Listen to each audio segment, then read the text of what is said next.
Cara, afinal, hein? Por que será que os pacientes do plano de saúde são tão chatos? Meu nome é Nathan José, sou médico oftalmologista e aqui nesse canal a gente conversa muito sobre o dia a dia do mercado médico, assim como também lá no meu Instagram, que é o Nathan José MD e Nathan com TH.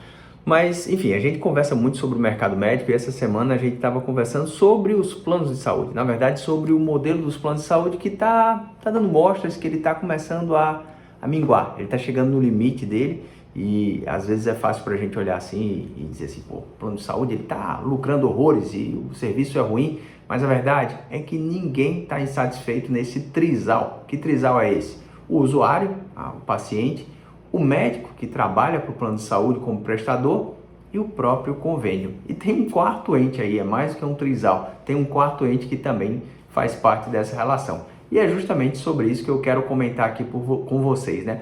Por que o plano de saúde para você médico aí, ele é tão chato quando ele vai no teu consultório?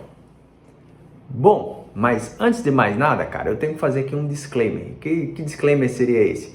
Cara, eu tô falando aqui muito mais como paciente do que como médico. Deixa eu explicar. Eu não atendo convênio aqui no meu consultório, né? Que é um consultório muito mais voltado para o público popular, não é aquele consultório elitizado, mas a gente tem acesso direto ao paciente. Eu não atendo plano de saúde já há um bom tempo. Olha, acho que desde o início de 2020 foi o último paciente de plano de saúde que eu atendi, né? Então já faz 5 anos que eu não atendo como plano de saúde. Então eu falo muito mais aqui como paciente chato, né? Então eu falo muito mais sobre a ótica do paciente e por que eu falo isso aqui num canal que visa conversar com outros médicos, para que você tenha empatia, para você poder entrar na cabeça do seu paciente e saber o que se passa na cabeça dele, né? Por que ele é tão chato? Cara, pensa na perspectiva, pensa na jornada, o pessoal fala da jornada do cliente, né? Pensa da jornada desse teu paciente. Como foi que ele chegou aí no teu consultório?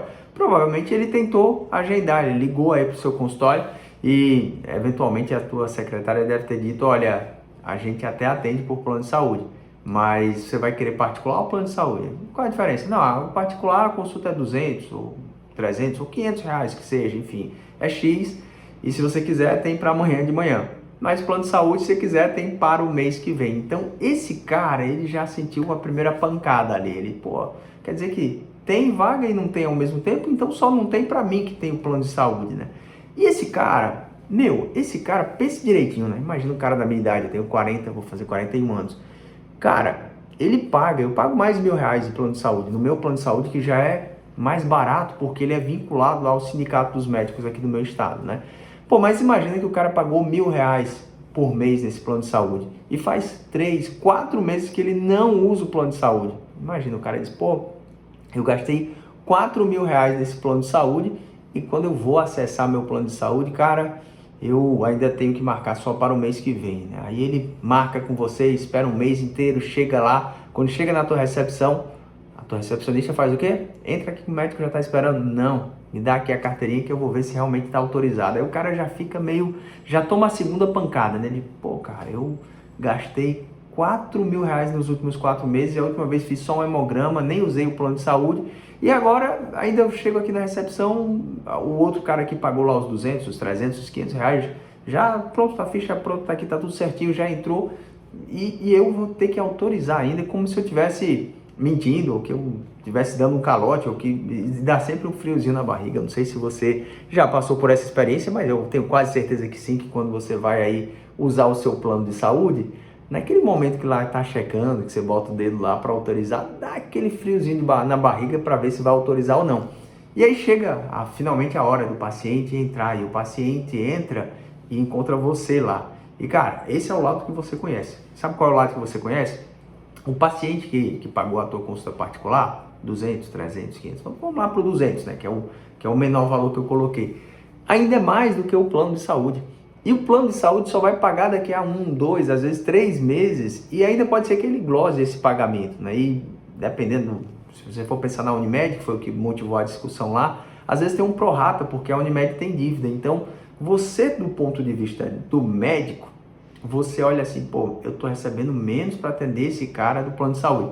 Veja que interessante, olha que descompasso, né? o paciente, ele não quer saber se ele pagou para o plano, né?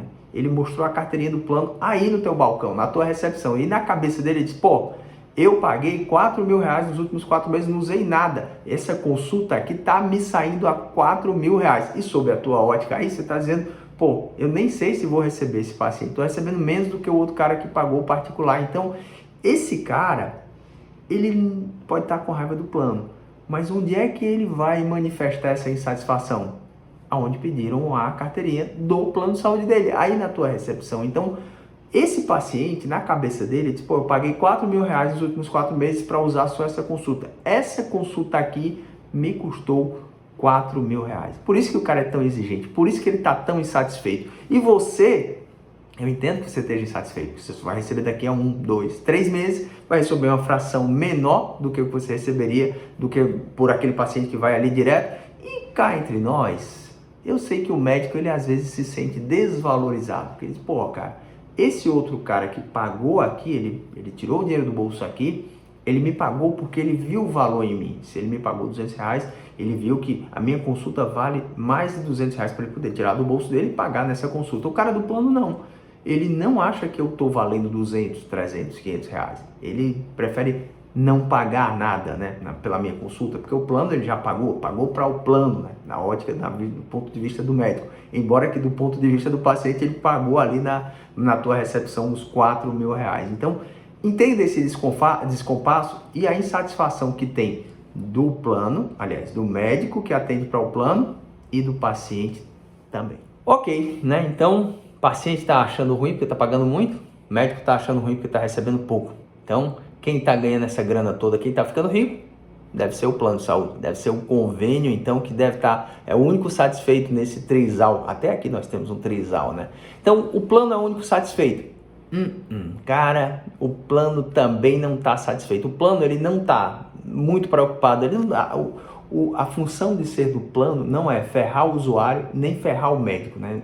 Cara, ele só quer sobreviver, né? E aí, a gente olha os números, e os números, você torturando os números, eles podem mostrar o que você quiser. Eu lá no Instagram fiz um vídeo, na verdade, um carrossel sobre isso, né? Uma sequência de vídeos falando sobre os planos de saúde que tiveram lá na ocasião 2 bilhões de lucro. Um exercício, acho que foram 9 meses, né? Aí você, pô, 2 bilhão com B. E quando você vai buscar a fonte dos números, na verdade, eles tiveram um faturamento de 150 e poucos bilhões. Assim, pô, melhor ainda. Cara, mas quando você tem um faturamento de 150 e só 2 bilhões de lucro, é uma margem muito apertada. Se qualquer coisa der errado, você vai levar um prejuízo grande. E lá nos mesmos números, nessa ocasião, acho que foi em 2023, cara, ainda tinha mais um detalhe. Os planos, os convênios lá em geral, as operadoras, eles levaram prejuízo na atividade fim. Eles tinham levado, parece que 4 bilhões de prejuízo, só que tinham tido 6 bilhões de lucro em aplicações. Não sei se você sabe, mas os planos, eles têm caixa e eles têm mais de 100 bilhões aí, o conjunto de todas as operadoras, tem mais de 100 bilhões em caixa que estão lá investidos. E aí deu 6 bilhões de lucro, eles levaram 4 bilhões de prejuízo, sobrou aí no caixinha deles 2 bilhões. E aí, para quem olha de fora, 2 bilhões, 2 mil milhões de lucros, os caras estão cheios da grana. Cara, do ponto de vista do plano de saúde, ele só quer sobreviver, cara. Se ele pudesse, ele não prestava assistência para ninguém, fechava as portas e ficava só com o dinheiro investido. Afinal, é onde ele está levando o lucro. Então, o plano, ele só está preocupado em sobreviver. E aí é que está a história, aí é onde entra a história. E por que ele leva prejuízo? Se o cara paga 4 mil reais e só pagou uma consulta aí? Porque o plano, ele tem que dar saúde e assistência a todo mundo. E ele já sabe mais ou menos onde ele leva prejuízo. Ele leva prejuízo na criançada, paciente muito jovem, ali os primeiros anos de vida, dá muita intercorrência, muito atendimento, às vezes internação, muita coisa lá, vacina, enfim, tem N coisas diferentes lá na criancinha. Então, ele já sabe que ele leva prejuízo ali.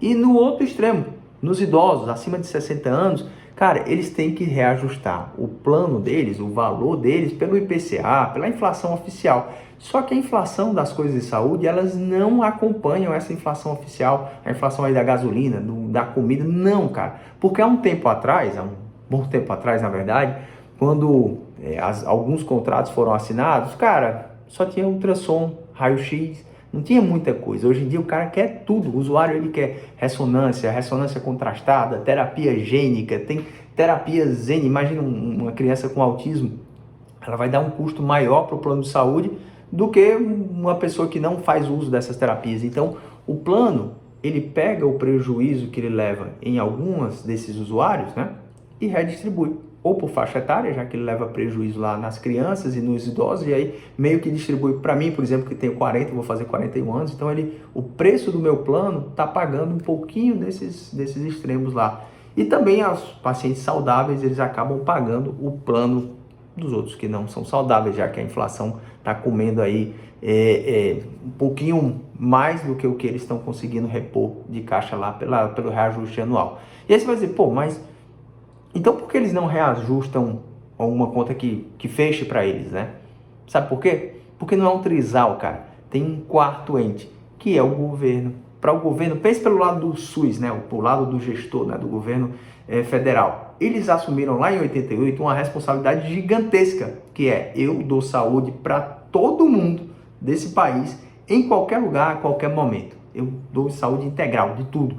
Cara, novamente, lá em 88 tinha raio-x, o cara precisava de um leite para fazer uma vesícula, ele não precisava de coisas que hoje existem que são muito mais caras, né? E aí o SUS, ele assumiu uma responsabilidade que ele não dá conta, ele não consegue dar conta hoje, né? Com o avanço da tecnologia, da medicina e a explosão da população, dos custos, ele não consegue dar conta.